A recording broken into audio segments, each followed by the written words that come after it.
All right, day 4, stock market basic. So this is our 4th day of lessons and our last day of lessons. The next class we will have a study guide, and we will do a huge review. Whole class will do a couple different things for that. So just be prepared for that. And then in 2 classes from now, you will take the assessment. So make sure you're prepared. Make sure your notes are organized. You've kept your stuff. You've turned it in. When you've gotten it returned with your grades, you're keeping that information in your binders. So we're going to go ahead and review the exit ticket from the last class.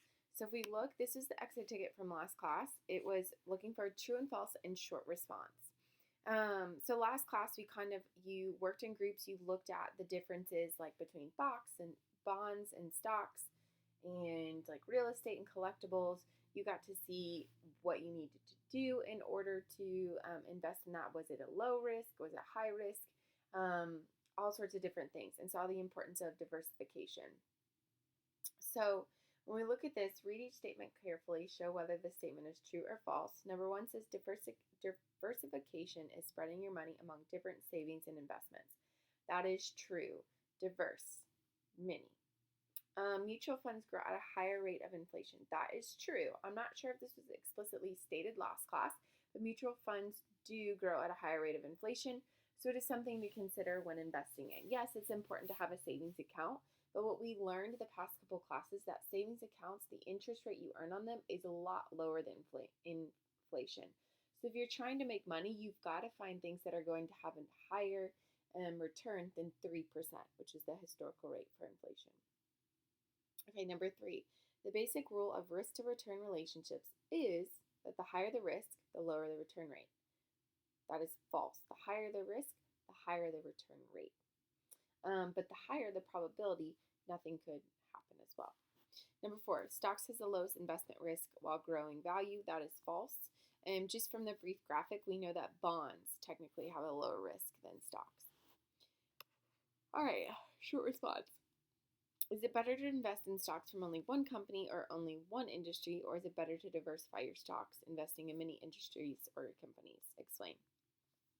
You should have written something along the lines of, it is better to invest in stocks from multiple different companies and multiple different industries. Talking about there's a risk when you're investing, and so you never know what's going to happen. So like an example of that is that you might have thought this product was super, super cool. You invest in a company that is doing this product, and then next thing you know, there is just like a decrease in demand, stock plummets, and then if you have put your stock in that industry, it's not a good thing. So you want to make sure you're doing that and diversifying your stocks. Okay, so you have your notes. You have 7 steps here. So 7 steps, and you need to complete each one of these steps in order to progress to the next thing. So they're linked on the PowerPoint, but they're also linked in on your notes. So step 1 is how the stock market works, and we're going to watch the video and answer questions 1 through 10. So again, this is all linked up, so we're going to click on it.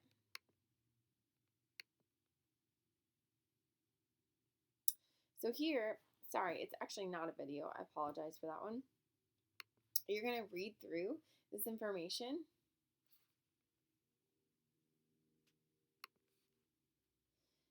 In order to answer the questions. So go ahead and make sure you read through all this information in order to answer your questions. The questions are, what are stocks? Why do companies issue stocks? What do shareholders get out of the deal? What is a dividend? How do stocks trade? What other countries have a stock exchange? What sets the price on a stock exchange? What influences the price of the stock? What does the bear represent, and what does the bull represent? So go ahead and pause this video in order for you to read through that information and answer the questions.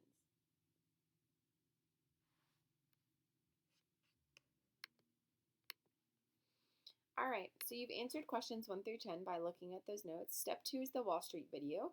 It's a Schoolhouse of Rocks video, so we're going to watch that one. We'll click it here. Extra, extra, latest Wall Street. Extra, extra, latest Wall Street prices. Here's a quarter, keep the change. You gotta be cool when you're walking on Wall Street. Like going to school, you'll learn a lot every day. This is the rule when you're walking on Wall Street. Buy low, sell high, take a piece of the pie. That's the Wall Street way. When you use your money to make more money, that's called an investment. When you invest in a corporation, that means you own your own share of it. The companies that manufacture things we use, like telescopes and videos and high-top shoes, are looking for investors such as me and you, so we can own shares in the company too. That's called stock. Smart investors look to buy stock in a company that's going up in value. Here's a stock that's looking mighty good, I think. Whiz Bang Cola, that's my favorite drink. Looks as if their sales are going up sky high. Better call my broker and tell him to buy. Hello, Leroy. This is Lester the investor. Whiz Bang Cola's going up. Buy some stock for me. Okay, Lester, confirming your order. Buy Whiz Bang Cola at 8 1/4. All right. You gotta be smart when you're walking on Wall Street. So just for a start, I check the paper each day. First I read the comics, then I check the sports, and then I take a look at the market reports to see if my stock is riding low or high, so I know when to sell and I know when to buy. Uh-oh, here's a dime. Keep the change. Stock prices go up and down, so smart investors like me buy a little at a time every month. That way we can watch the ups and downs average out in the long run. Leroy calls that dollar cost averaging. I don't want to get hurt when I'm walking on Wall Street. I could lose my shirt, not to mention my cash. So I stay alert when I'm walking on Wall Street. Buy low, sell high, take my piece of the pie. Read all about it, ladies. Wall Street Flash. Whiz Bang Cola is on the rise. Well, I came out ahead, and I'm swinging on Wall Street. And just like I said, I'm learning more every day. So remember the rule when you're walking on Wall Street. Buy low, sell high, take your piece of the pie. Here's $1. Keep the change. That's the Wall Street way. All right. So hopefully that was like, I know, kind of cheesy, but a way for you to understand a little bit more about stocks. So step 3 is the Wall Street video. Watch the video on an IPO and learn what an IPO is and answer questions 1 through 3. So questions 1 through 3 is, what did Dave gain by conducting an IPO? What did Dave lose by issuing stock in his food truck business? And what are some other strategies Dave could have used in order to explain his business? What is an IPO? Presented by Wall Street Survivor. What is an IPO? Presented by WallStreetSurvivor.com. An initial public offering, or IPO, is the very first time a private company issues stock to the public. A company can decide to issue stock for a number of reasons, including to raise money for growth, or to allow employees, owners, and early investors to liquidate some of their shares and make money. To explain how an IPO works, let's look at Dave. Dave owns a chain of very successful food trucks in Chicago, but Dave sees a bigger future for his business and wants to expand his operation to other cities. To do so, he decides to issue shares to the public to raise the necessary cash he needs to build more trucks, inventory, marketing, and staff. Dave can't just issue stock himself to the public. He needs to use an investment bank. If the IPO is big enough, a company can use multiple investment banks, but since Dave's offering is small, he uses one, J.P. Stanley. Based on the value of Dave's company, Dave and J.P. Stanley determine the IPO price, the amount of shares they will use, and the percentage of ownership of Dave's food trucks they will give up. J.P. Stanley values Dave's food trucks at $100 million, and Dave decides to sell 10% of his company. 10% of $100 million means Dave will be raising $10 million. The investment bank decides they will be issuing $1 million in shares to the public at $10 apiece. The investment bank then lists the shares on a stock exchange for the public to buy. Investors can now buy shares of Dave's food truck. In the late 1990s, IPOs really took off as technology startups were issuing stock and raising a ton of money extremely quickly. This led to the internet bubble and subsequent collapse. You can buy publicly traded companies for free on wallstreetsurvivor.com. All right. So an IPO is initial public offering. So Understanding market cap, presented. we don't want that. So initial public offering, so it's kind of what happens when a business is getting ready to expand in a franchise. So usually kind of outside city, local area, probably like multiple states. So thinking bigger franchise. So go ahead and answer those questions. You can pause this video in order to do that.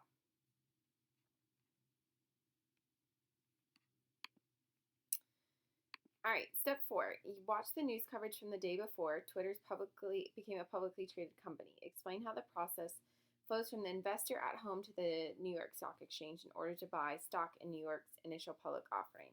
So go ahead and click this information, and let's watch.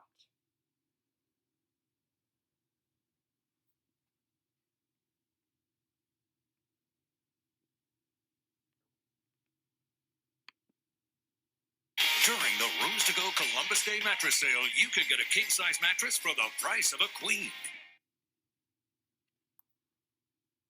I'm Ty Hernandez with an ABC News digital special report. Maybe you've been hearing the chatter at the water cooler or reading it in the headlines. Twitter is going to be trading on the market for the first time in history tomorrow. But what does an initial public offering or IPO actually mean? And how does it work? ABC's chief business and economics correspondent Rebecca Jarvis went to the New York Stock Exchange to break it all down.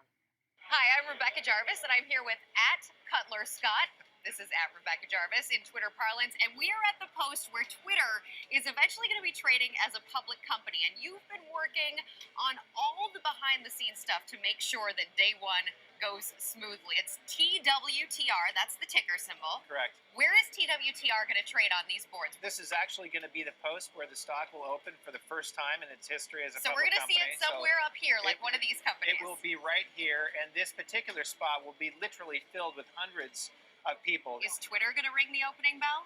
We will be opening the market here in New York. This is going to be the most visible event in the capital markets for the year. Are you and live we wanna tweeting make it? We are. The media will be here live, and the market will literally be able to see what's happening in that process. And that's really the goal here, is to give everybody the opportunity to see actually what happens in an IPO. Where can people follow the New York Stock Exchange live tweets for the big day? At NYC Euronext, we're going to be tweeting out exactly what's happening with the pricing indications. So you want to buy in on day one.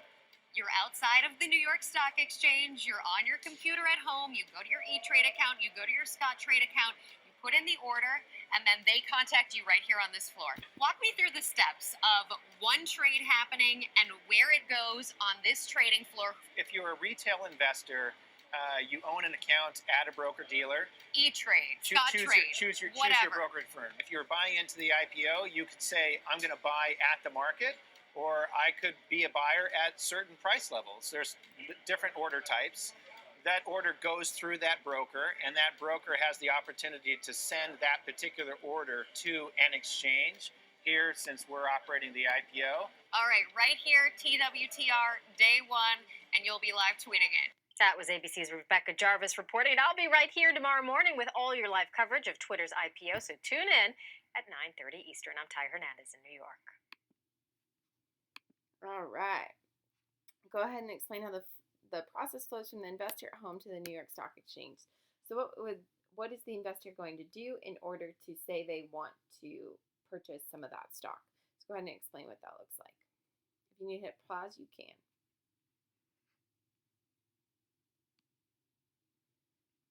All right, so we want to know the difference between a public company versus a private company.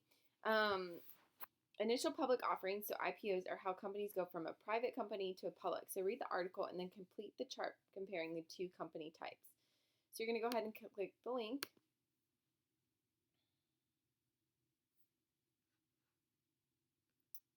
And you're going to read this information about private companies, public companies, and you are going to explain through what it's like. So you're going to say what only happens with a public company, what only happens with a private company, and what happens with both. So go ahead and pause the video in order for you to do that. Read that article.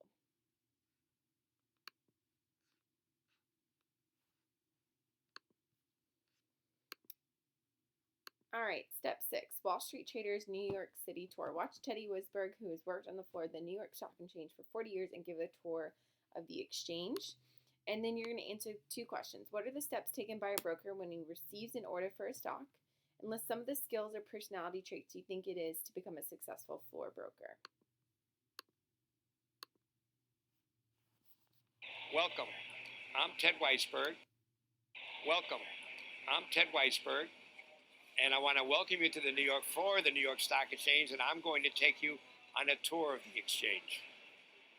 We're in what we call the main room, and you need to look at this beautiful ceiling because this is a spectacular room that has been here as long as the exchange has been here, which is well over 100 years. The specialists are at the kiosks that we see around us, trading different stocks. And the brokers communicating with their clients are lined all around the room.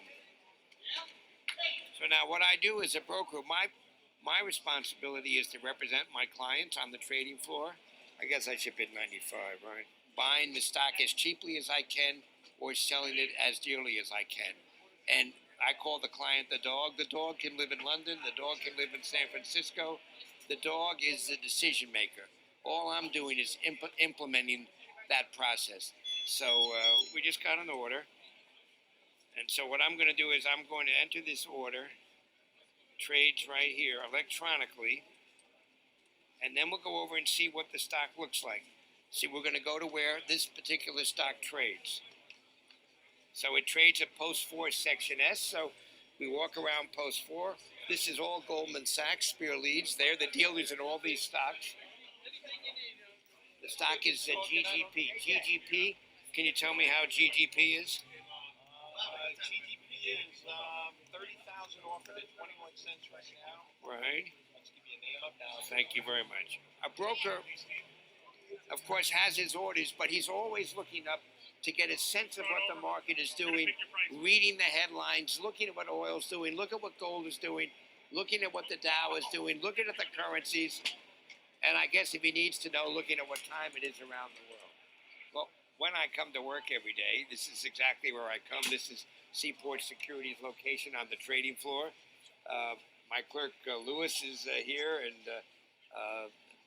Lewis, come say hello. And we actually are on the trading floor about 8 or 8:15 every morning. Lewis is here, and I think a lot of money changes hands. A lot of money. Is it gambling? I guess it's all in the eyes of the beholder. Certainly there is a huge risk element to it. So if there's risk, I guess it's fair to say it is a form of gambling. I don't choose to see it that way. If I want to gamble, I go to Las Vegas. And now to continue our tour, this is the podium where they ring the bell. And at 4 o'clock, they ring a bell and trading ends. Somebody presses a button, the bell goes off. A hammer down, like at the docket, and it's over. And it happens at exactly 4 o'clock every day, and it's never changed. And luckily, in these bad markets, I'm glad it's over at 4 o'clock, because if by 4 o'clock you've had enough, you just want to go home. Welcome. It's a really cool spot, you guys. I've actually been there.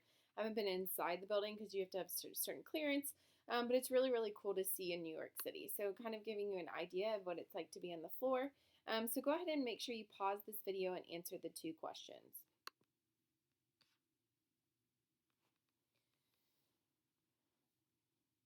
All right, step 7 is part 1. You're going to play the game. So you're going to go to the stock market simulation on Cortez's website. You'll scroll down to the start button, and then rules for the game. So you have $10,000 invested in an S&P 500 index fund to start the game. So that's kind of like where you put money in a specific fund, and then that money is going to like little bits of stock. This fund is one of the most popular index funds and owns stock in 500 of the largest U.S. companies. Once you start the game, you'll see the price of your investment change over the next minute, which simulates 10 consecutive but random years of stock prices for this index fund. The talking head on the left will let you know how much time has elapsed. Hit the sell button when you think that you should take your money out of the market. Hit the buy when you want to get back in. You only get to sell and buy once. You will play the game 3 times. After each round, enter your data in the table below, and remember the game chooses a different 10-year period each play, so your results will not be the same each round. So I'll show you an example. All right, game 1. So my 10,000 turned in blank actual balance. If I hadn't traded, end in balance would have been blank with no trade. The difference, and then did you beat the stock market or not? So I'm going to show you how to play. So you hit here. I've only beat the stock market twice since I've done this. Okay, you're going to hit start.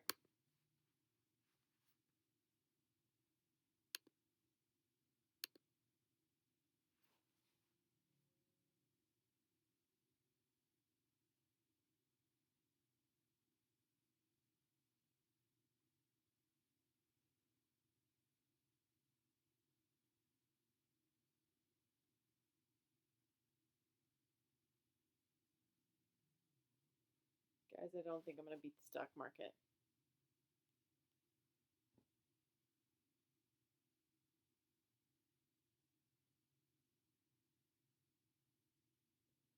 Look, it's still below the 0.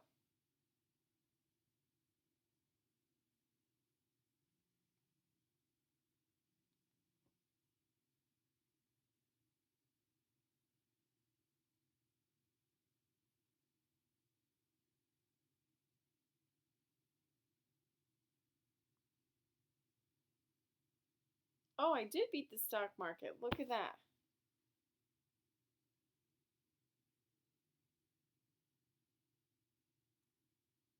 Oh, okay, look at that. Man, I didn't think I was going to beat the stock market, but apparently I did. Well, there we go. Okay, so that's how you're going to do it, and you are going to put this information. So what is the actual balance? If you hadn't made any trades, you would have made blank less, leaving an end balance of this. You took a risk. So actual balance, what's the difference? No trade balance, beat the stock market, yes or no. You're going to play that 3 games, and then you're going to turn in your work, and you are done for the day.